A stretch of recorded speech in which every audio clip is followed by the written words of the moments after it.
Since the US and Israel launched their war against Iran on the 28th of February, more than 20 countries in Europe and Asia have become militarily involved. All 6 Gulf Cooperation Council or GCC states, plus Jordan, Cyprus, Turkey, Iraq and Azerbaijan, have been targeted by Iranian drones or missiles, while the UK, France, Germany, Greece, Italy, the Netherlands and Spain have sent warships to Cyprus and the Eastern Mediterranean as part of a European naval buildup.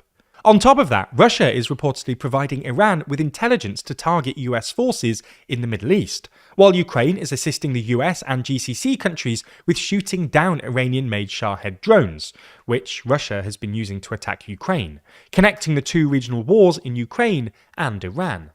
So, in this video, we'll explain the network of countries currently involved in the Iran war, and discuss whether we're in the foothills of another world war.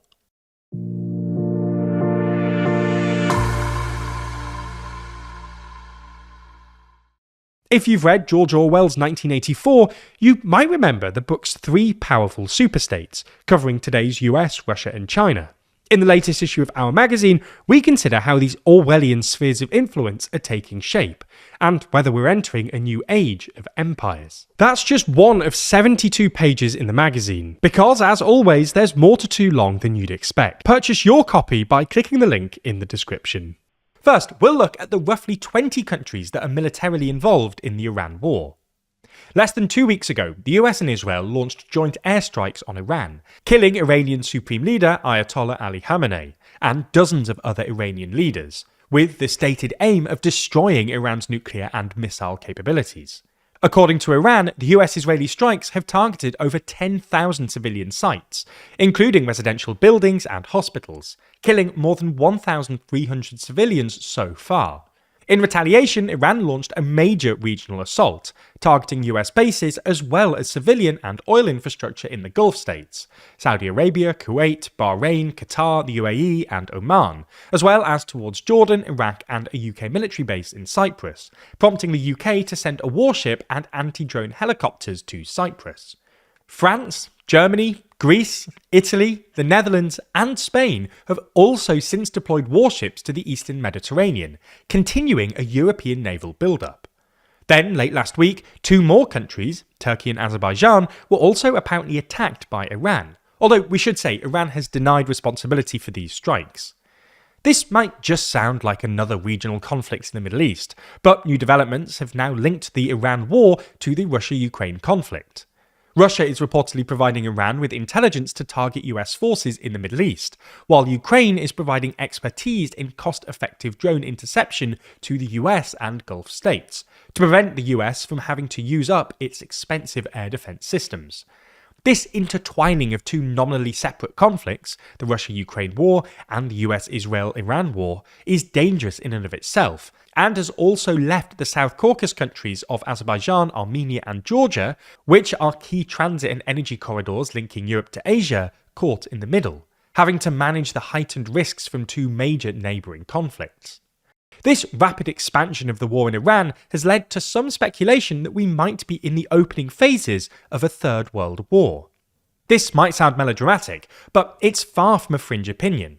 A Politico poll published last month and carried out before the war in Iran found that a plurality of American, Canadian, French and British respondents thought the outbreak of World War III was more likely than not within the next 5 years, with only Germans saying the opposite.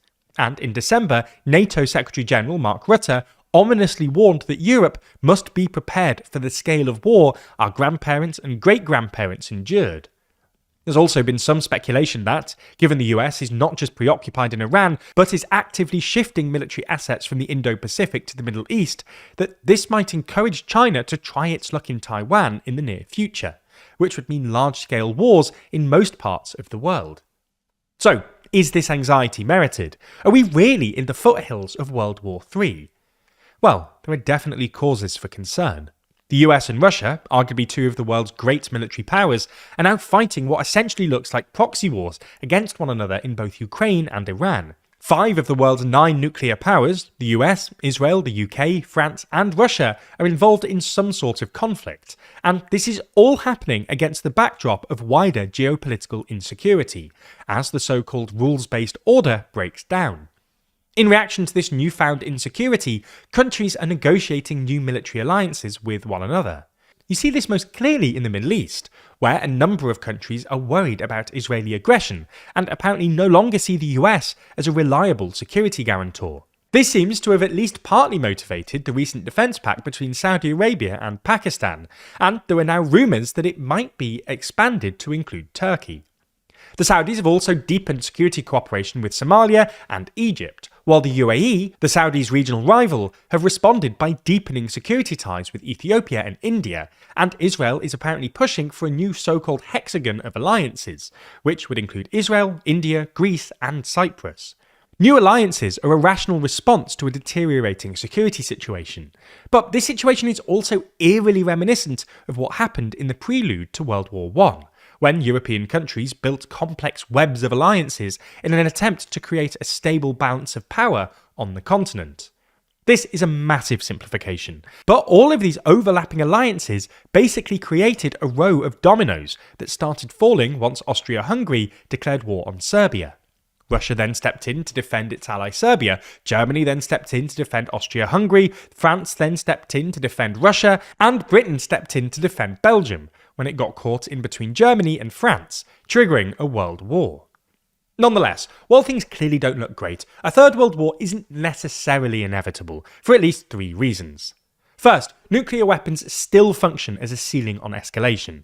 This explains why, for instance, Russia hasn't hit the US, the UK or France, despite their support for Ukraine. Second, a world war would presumably require direct conflict between the US and another superpower.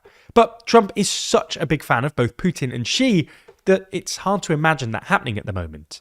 But third, and most importantly, the lessons of the past few years, or even decades, is that war doesn't work. America is finding this out in Iran right now, and should have really learnt from Afghanistan and Iraq, and contrary to what's often assumed, Russia's war in Ukraine has gone terribly for Putin. Russia failed to meet its maximalist objectives in the opening weeks of the war, and has now spent trillions of rubles and thousands of lives to make minimal territorial progress.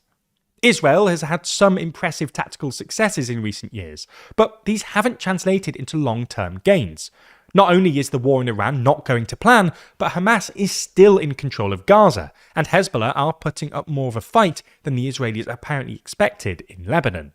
As such, the hope must be that the miserly track record of war deters the world's leaders from dragging it into another global one. Now, if you're one to binge watch our videos, or in fact any news videos recently, it's very understandable that you might feel as though the world isn't super safe right now.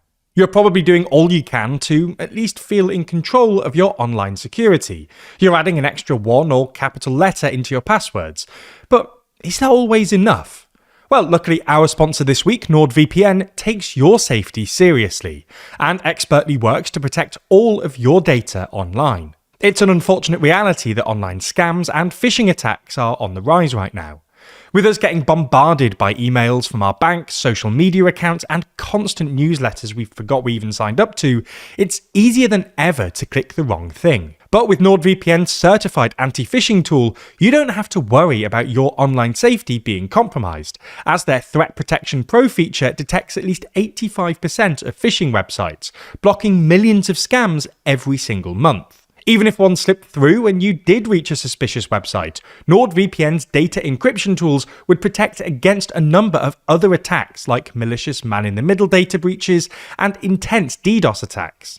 And don't worry, if you're worried about past sensitive information being compromised, NordVPN's dark web monitoring is always scanning for your details and passwords, and can actively notify you before you even notice.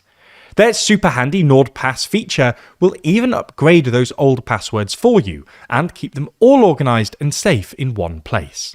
NordVPN isn't just the fastest VPN on the planet, it's a much needed shield to protect you from all those threats online.